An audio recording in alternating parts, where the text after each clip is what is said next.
Как се чувства човек, когато се връща в родината? Съществува ли и в 21 век такова нещо като носталгия? България е в сърцата ни, където и да ходиме, и ще остане винаги в нашите сърца, защото си обичаме много. А чувствате ли се вече натурализирана американка? След като вече 13 години живеем в Щатите, 10 години преди това бяхме в Мексико, значи 23 години живеем извън страната и специално сега в страната, която създава много чалендж, възможности. Да, чувстваме се вече съвсем... Това е мястото, където аз чувствам, че се връщам в къщи. Като се връщам в Сан-Диего, се чувствам, че се връщам в къщи. Аз започнах дисертацията си в Институт по генетика, където първите 4 години правих дисертация, дъщеря ми се роди по това време, беше доста натоварен период от нашия живот. Мъжа ми също правеше дисертация, майка много ни помагаше, за да може, това е българското семейство, където всички помагат, което ни липсва. Сега и липсва на децата ни, защото сме много отдалечени. След това започнах работа в този институт, след като защитих дисертация, с голяма отговорност, с голямо желание започнах кариерата си и пътувах много. Имах контакти в страната с институти, работих в колаборация, работихме с институти извън страната и това създаваше възможност да пътувам. Бях близо 1 година в Англия, в Нотингемския университет, при водещ професор в областта на биотехнологиите, професор Едвард Скокинг, което фактически ми даде... Това беше трамплин за моето развитие след това. Защото много е важно и сега е важно от къде къде си правил дисертацията, къде си, ако си преминал през един много добър университет и още повече при водещ професор, името, при който си работил, е много важно за това да кажеш, той е добър, ще го приемем или не, няма да го одобриме. В Мексико се отзовах, защото се явих на интервю в Международния център за подобряване на пшеницата и царевицата. А как разбрахте за този конкурс? Защото е много интересно. Аз мисля, че това е по-голямо предизвикателство да отидеш в Мексико, отколкото даже да отидеш в Англия или... Просто на интернет, по интернет и аз знаех, че съществува преди това този институт, от Институт по генетика, където работих. И пак ми помогна много моята квалификация в Англия. Тогава започна да се изгражда в този институт нова лаборатория по биотехнологии и търсиха специалисти. А в самата страна по това време нямаше много подготвен. В световен мащаб нямаше подготвени специалисти по биотехнологиите, защото беше стартъп. Но това е голямо значение да се подчертае, че България вече има такива специалисти. Ще се върнем отново на този. И ме приеха ме като първо ръководих лабораторията по тъканни култури. Изградих не само новата лаборатория, защото трябваше да се изгради, да се намерят екипи подходящи, всичко необходимо за работа. Започнах да приемам специалисти, то от мексиканци, които да бъдат мои асистенти от университетите. Хора, които не са изобщо работили в тази област, не само да ги назначавам на работа, но трябваше да ги обучавам, да работим заедно.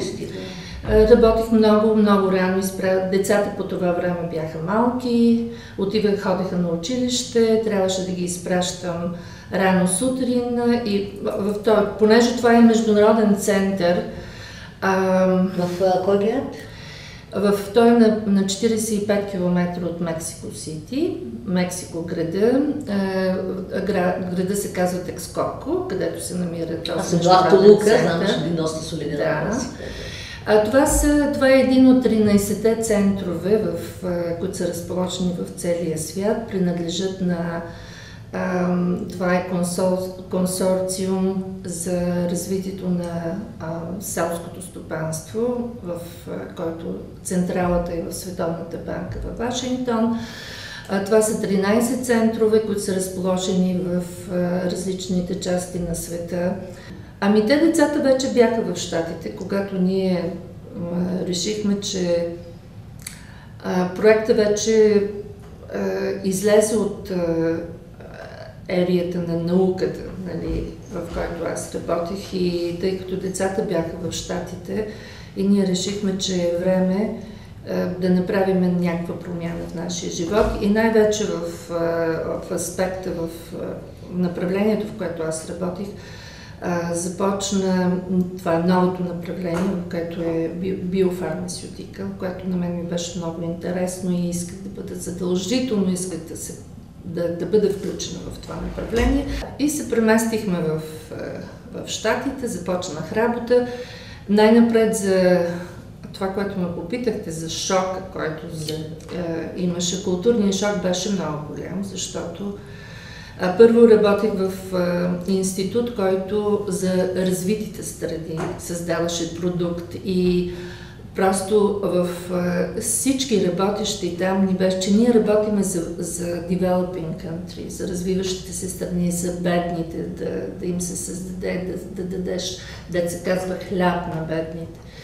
Изведнъж се прехвърлих, нали, в частна компания, в най-голямата капиталистическа страна, и те удрят и моментално. Забравяш за бедни, забравяш за всичко останало.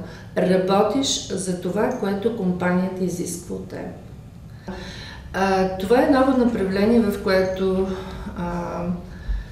може би в бъдещето ще замени класическия начин за производство на всички лекарства, защото това е една бърза, евтина и чиста технология, защото се използват растенията, в които се експресират протеини. Тези протеини се екстрахират след това и от тях се получават моноклоналните антибоди.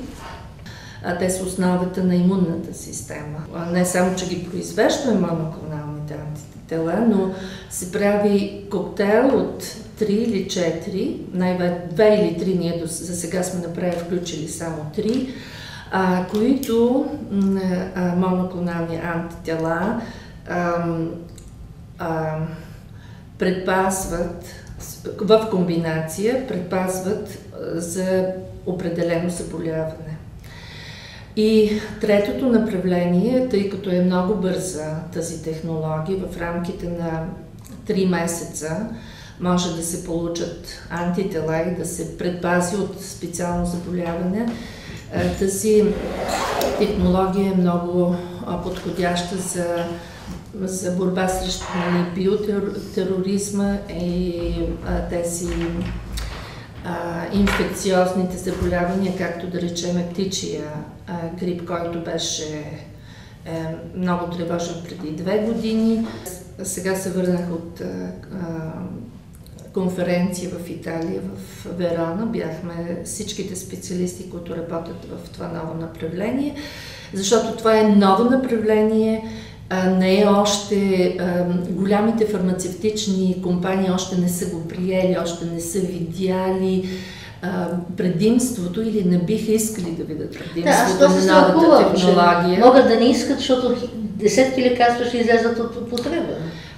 Не биха искали, защото всичките голями компании работят с те са китайски хамстер клетки, които използват овари клетки, които се отглеждат в големи контейнери, къде се създават протеините и оттам се извличат и се правят лекарства. Това е основната технология. Ние, което правиме, вместо голямите тези танкове за производство на лекарства, ние използваме растенията.